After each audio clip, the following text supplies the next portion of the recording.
you don't make money for giving away your information for free, so I had to find a way to monetize it. And that was the beginning of me getting into the online course space.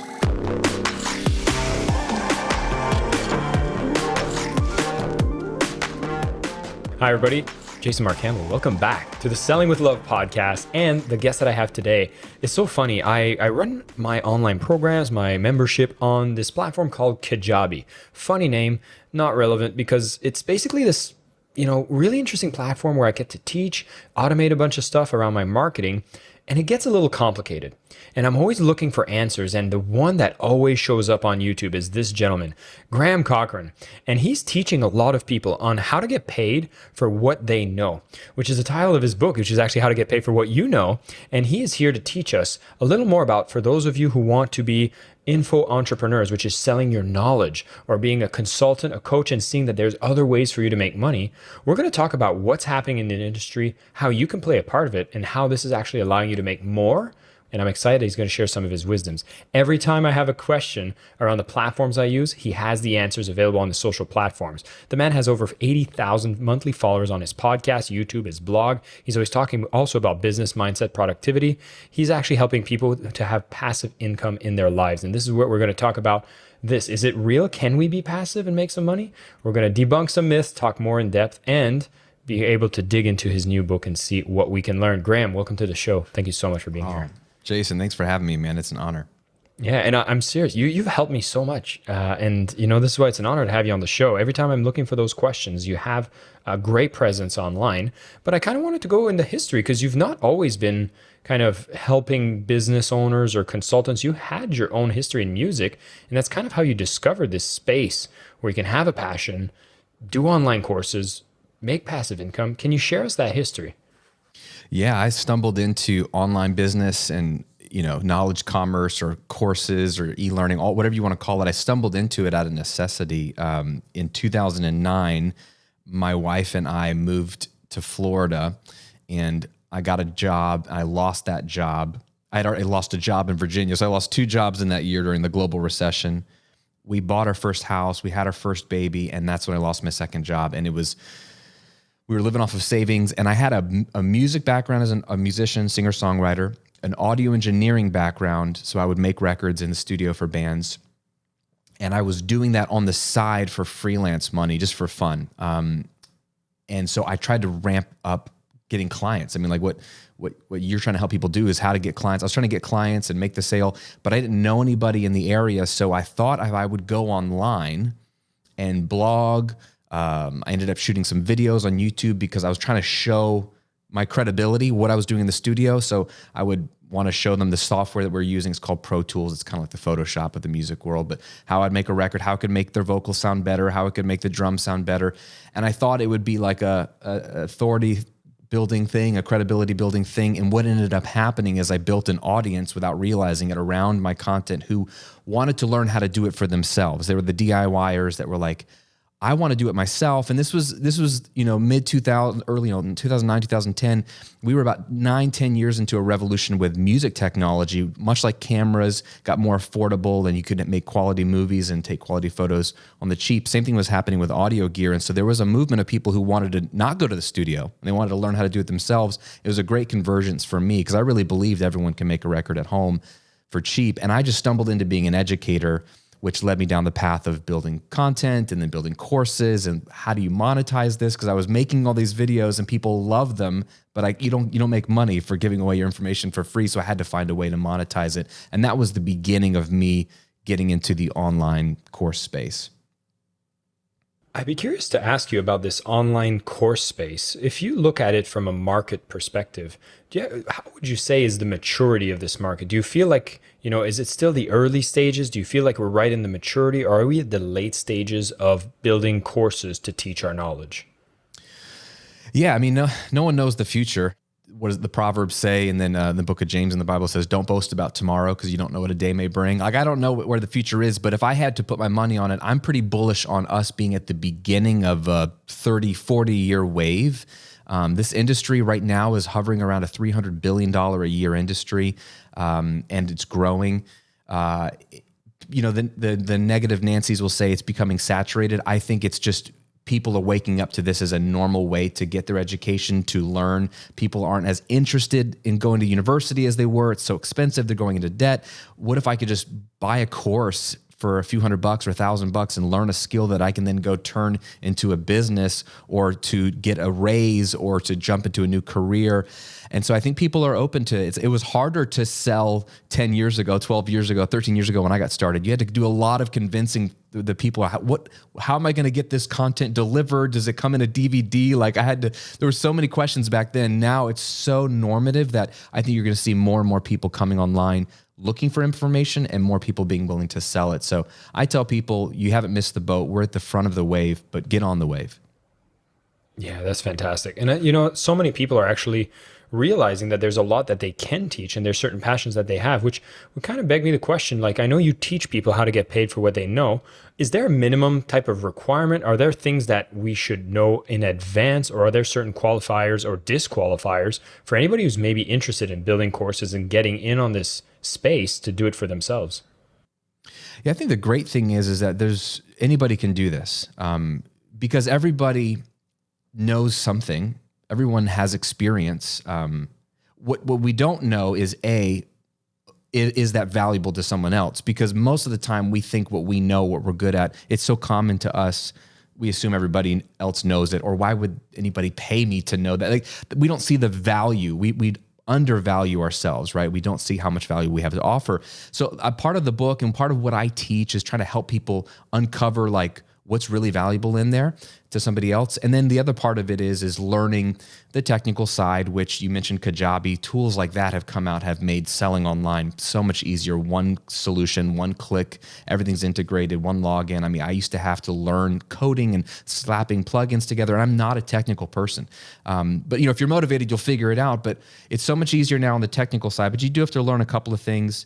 And then you do have to learn what you teach, is like how to sell. And I think people do get tripped up on that, which is why I love your book and I love your concept, because it is service to others. It is, the beautiful thing is, and we were just talking briefly about your conversation with Rich Litvin, he talks a lot about service, and it's just giving of yourself to somebody else. And so when you can get over the technical jargon and the marketing speak, which doesn't help anyway, and just realize, look, have you helped someone in real life in the past? Like, have they called you for help? Like, are you the person that people text when they have a question about whatever the subject matter is? Like, hey, what do you think about this? I know you're good at X, Y, and Z. Like, my wife is a photographer. People ask her like, hey, I want to buy my husband a camera.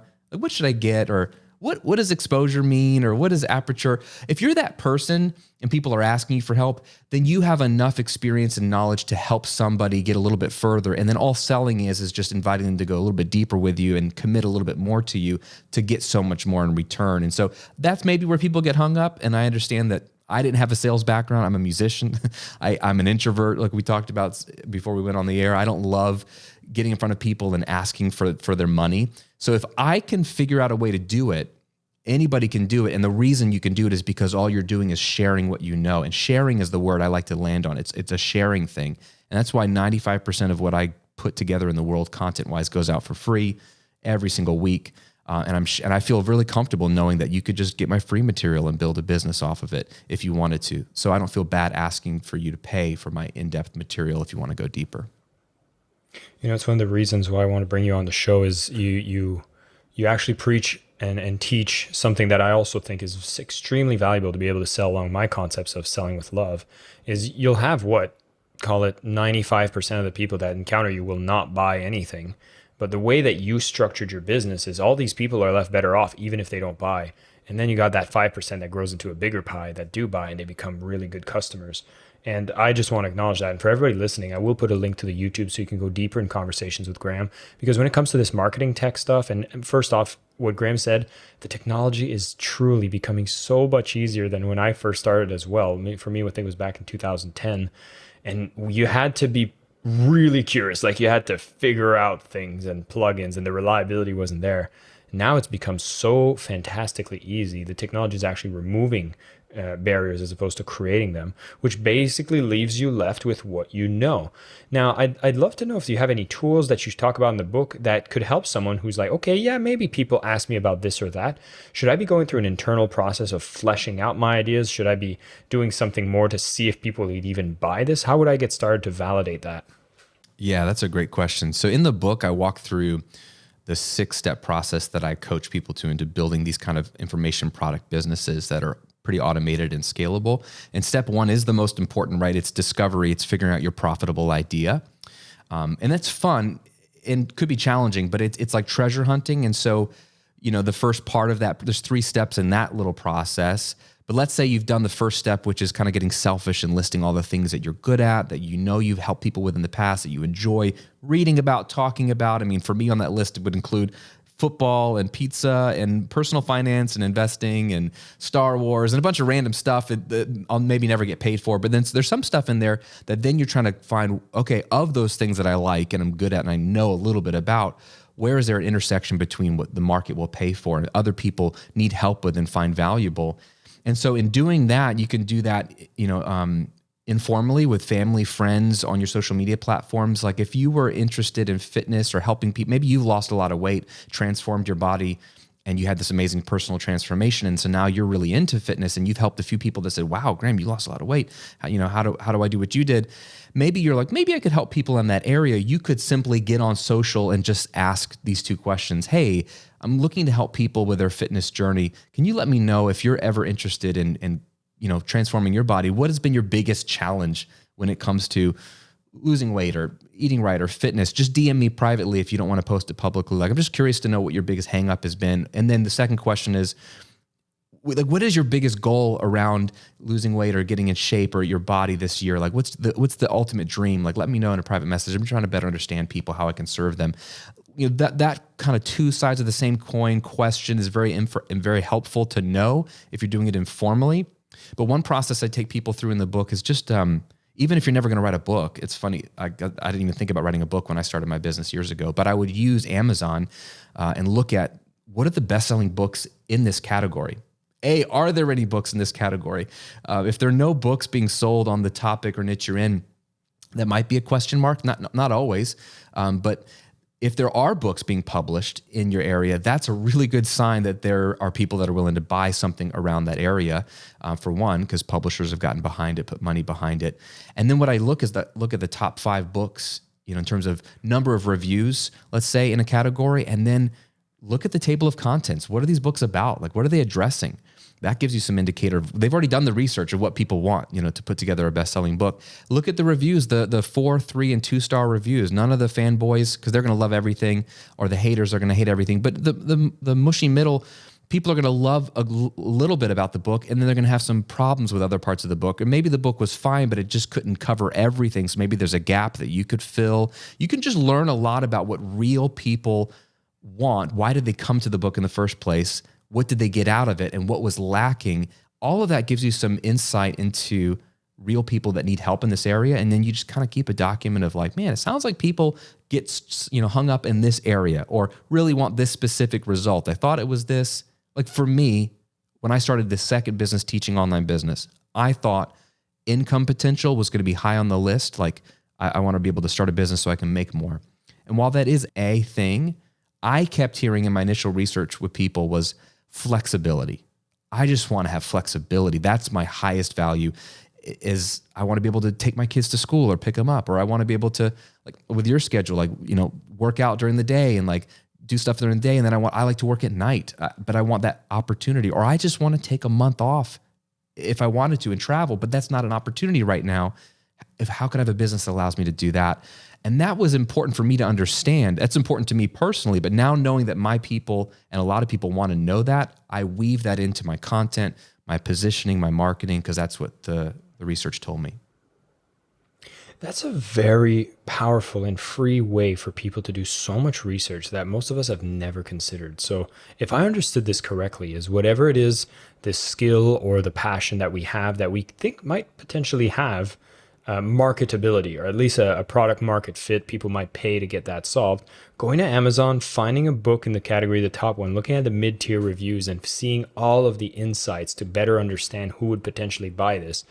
This is a gold mine for most people, and I don't think many people take the time to go do that and realize how much value is there. I mean, in my principles, I talk about one of the loves of selling is understand the customer. Like, the way to love the client is to actually understand them.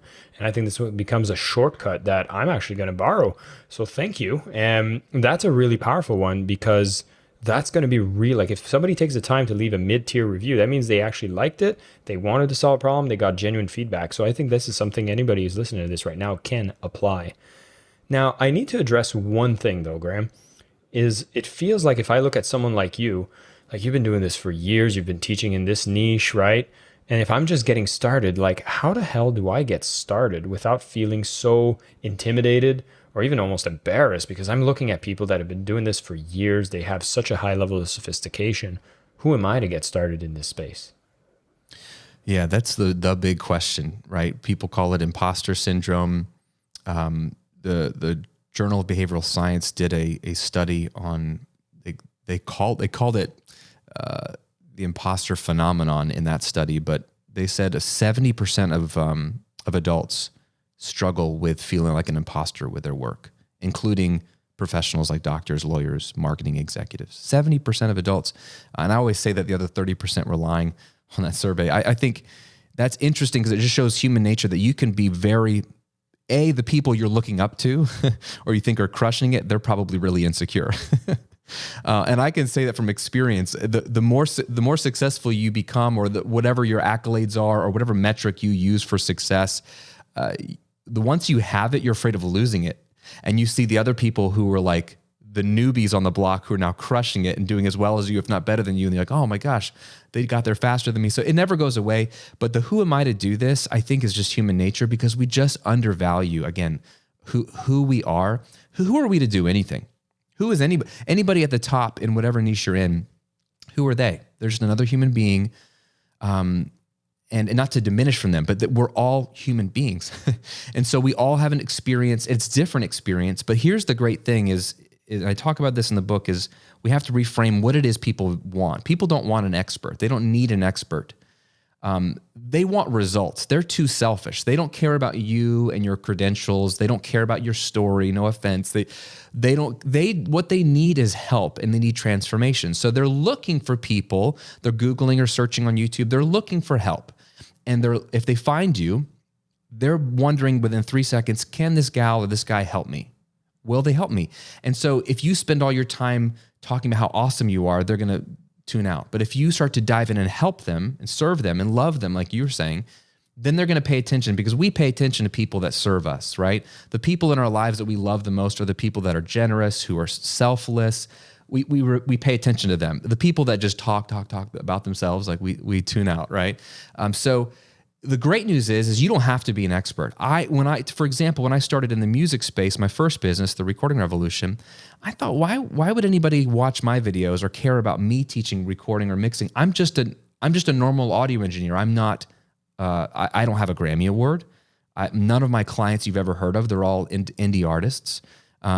So none of the metrics of like, oh, you should listen to that producer because he worked with Taylor Swift. I didn't have any of that stuff.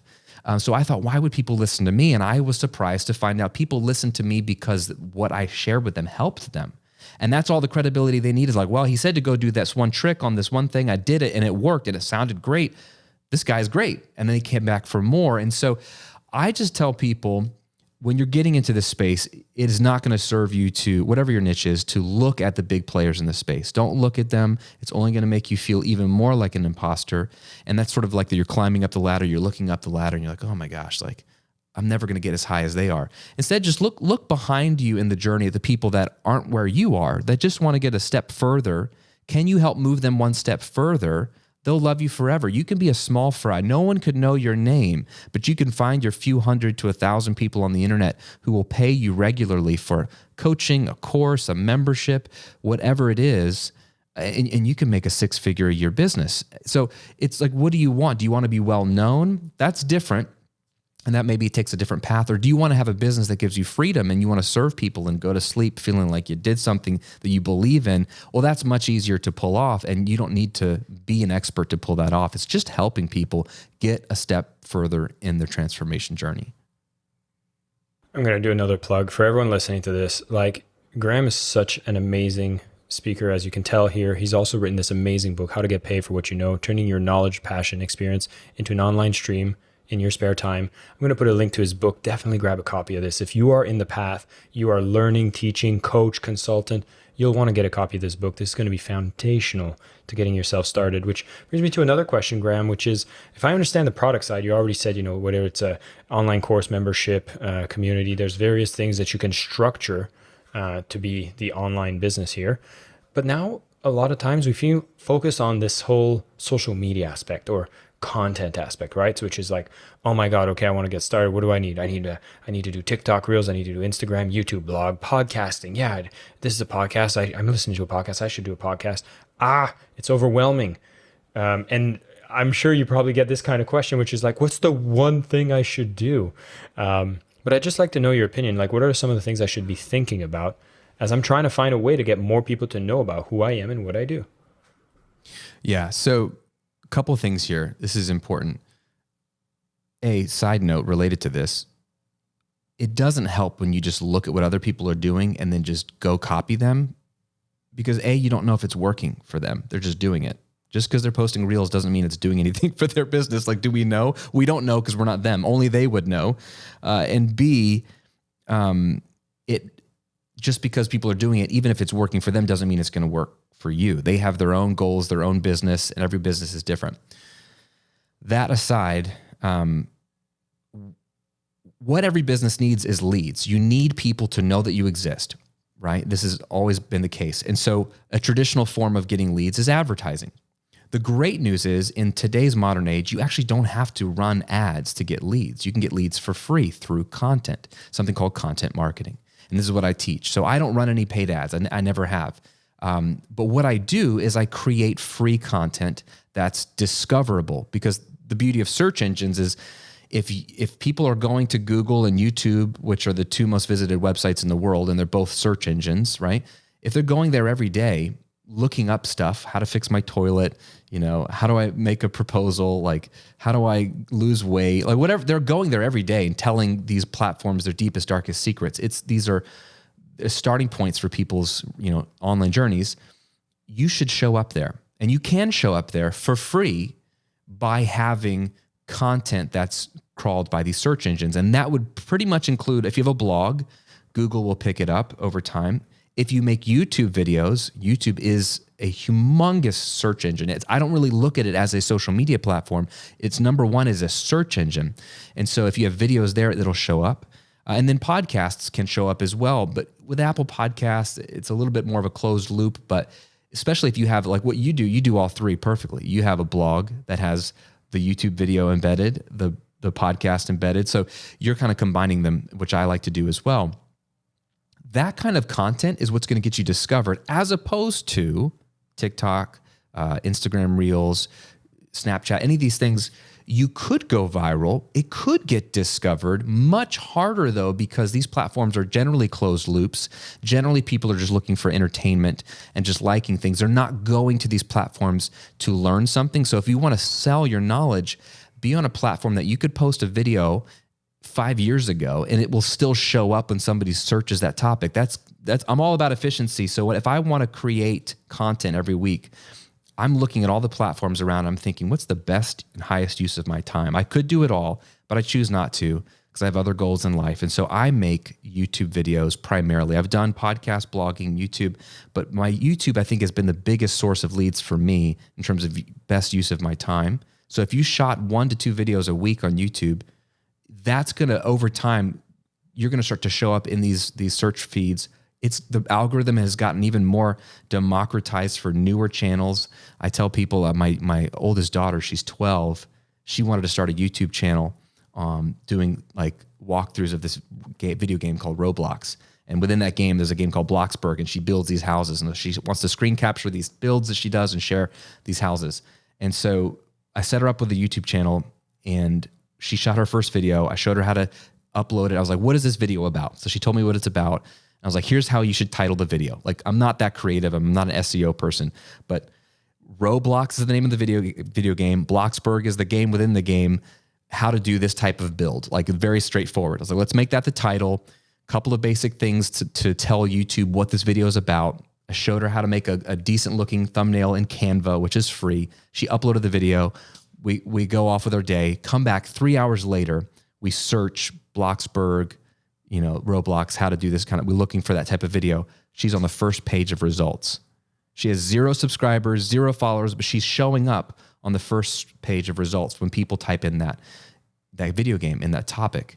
And that's discoverability at its finest. And so to me, when I'm teaching people, I'm saying if you had to pick one platform, I would say YouTube. But I would say if you're a writer, if you like to write, do a blog.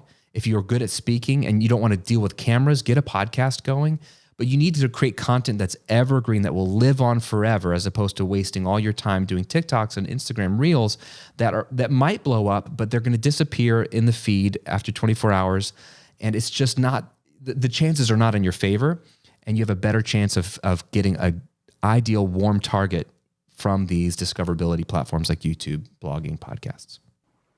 Yeah, I love that answer. And I mean, I've tried a lot of different things on the Instagram, and you're right. Like the videos disappear after a while. And if you want to go long term, then you should be putting your content in a place that's super long term.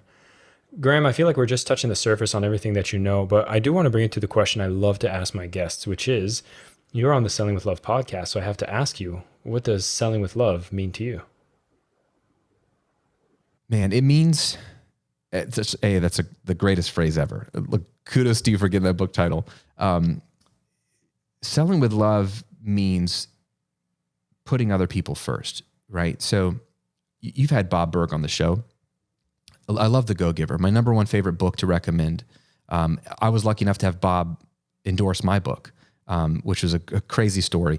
But he gets it right in his book, right? That selling comes from the Old English word selon, which means to give.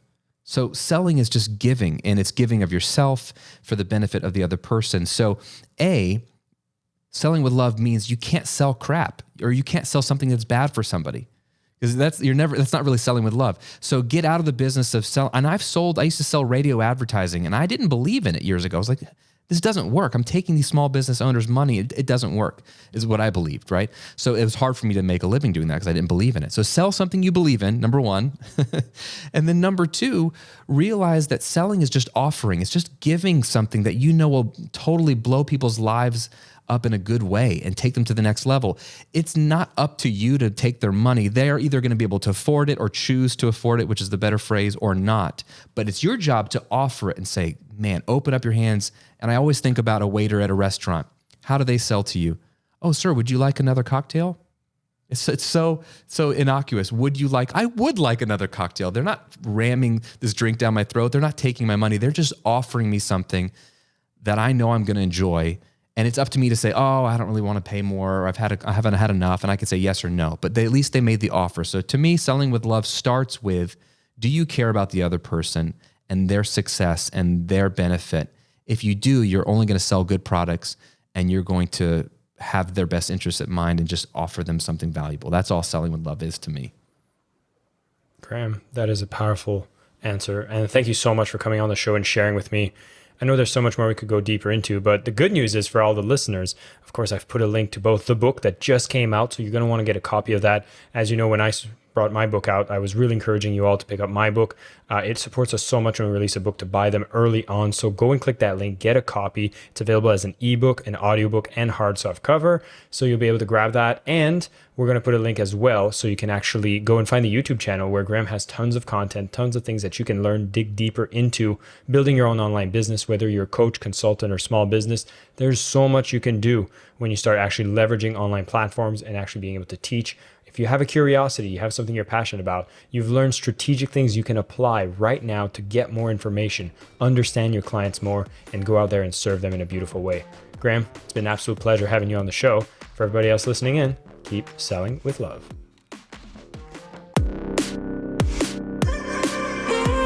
I am your host, Jason Marc Campbell, and this is the Selling with Love podcast.